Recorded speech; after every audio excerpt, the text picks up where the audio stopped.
Hi, I'm Paul Friedman. I founded the Marriage Foundation. We have a very different approach to marriage, one that is very positive, based on the real principles that makes your marriage happy. Today, I would like to offer to you 3 beautiful ways how to have a deeper connection with your spouse.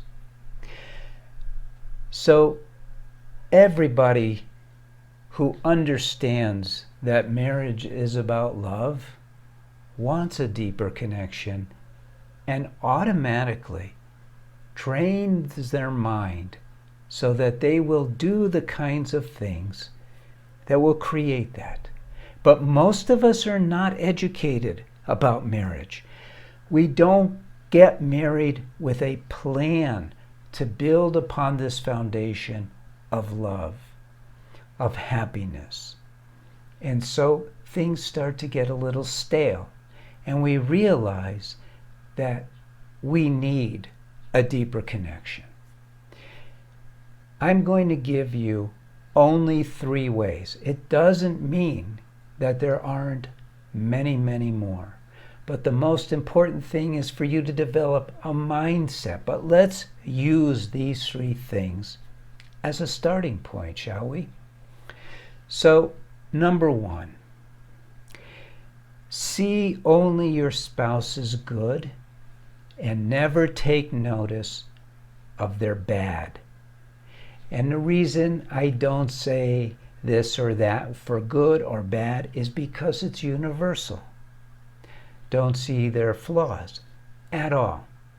See their beautiful traits, their cute little things that they do, their smile, their way of working with their children, with your children, with other people.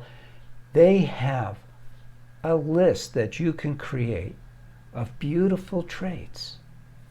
Keep those foremost in your mind. Anytime you have a thought about your spouse, think about them in that light. Now, the mind, its job is to protect you. Its job, literally, is to look for opportunities for survival, for improvement in your life. And part of that job is to look for danger. So it's a natural thing for the mind, anyone's mind, to catch and notice flaws, things that may be dangerous, a nuisance, annoying, whatever. But it's your job. You're a soul. You control your mind. You're supposed to anyway. So when you see that it's thinking things that are not positive about your spouse, push those thoughts aside. You can do that. Everyone can. We have that power. Remember, we have free will, and we have an innate ability to be happy. What a package. Doesn't get any better. Free will means we could decide what we think about, how we feel, how we see the world, and how you see your spouse. Use it to your advantage. Number 2, make love even when you're not having sex. Way back when I was recruiting therapists to be part of the Marriage Foundation and use our principles, our protocols, I met this one guy, really liked him, and I shared this with him. And he got deeply offended. He didn't get it. Making love and having sex are not the same thing. Making love is an opening of your heart to shower your spouse with your love. In my mind, I make love a liquid that is contained in the reservoir of my heart, and I flood my wife with this love. I visualize it. I give it to her, even if I see her, if we go shopping together, if we're hanging out somewhere, I look at her And I've made it a habit to remind myself to open the gates of my heart and flood her with love. And then, of course, when we have sex, that is where my focus is, not on the lower end of the spectrum. You know, sex is a primal thing. It's animal. It's purely there in animals for procreation, survival. It's all based on survival of the species. Some people live there. Other people bring it up to a different level, the mundane level. They turn it into recreation, recreational sex. But the people in the know make sex a bridge between your two hearts.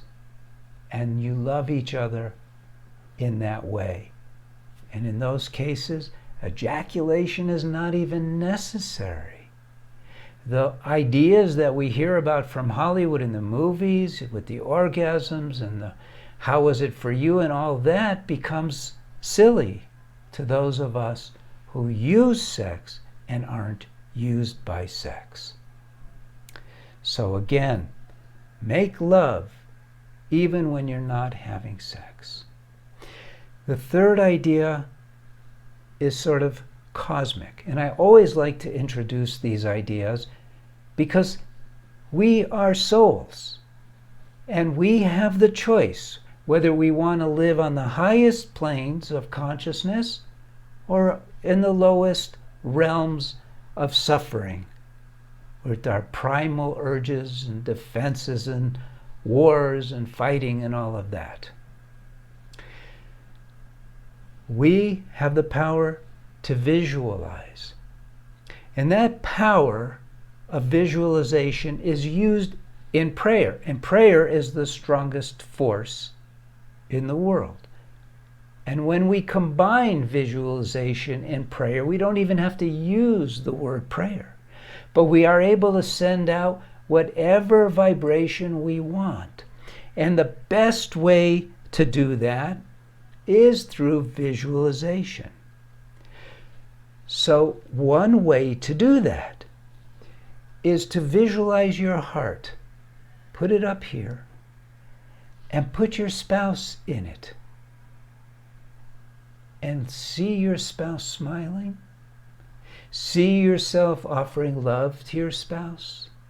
And watch that orb that he or she is within grow with love, shine, become golden, radiate the love and sweetness of your connection. So these are just 3 beautiful ways, but I urge you to remember, and you could discover what I have discovered by reading my books, either of my books, Lessons for a Happy Marriage, or Breaking the Cycle. Discover my discoveries. Or if your marriage is in trouble and you're thinking this is the approach, you could try this. Subscribe to the channel, but also take a look at what we have to offer in terms of courses for men and for women. You are entitled to. It's a birthright to be happy. Not just happy today, but to enjoy ever-expanding happiness. And the greatest venue for that is marriage. The greatest venue to enjoy unconditional love is marriage.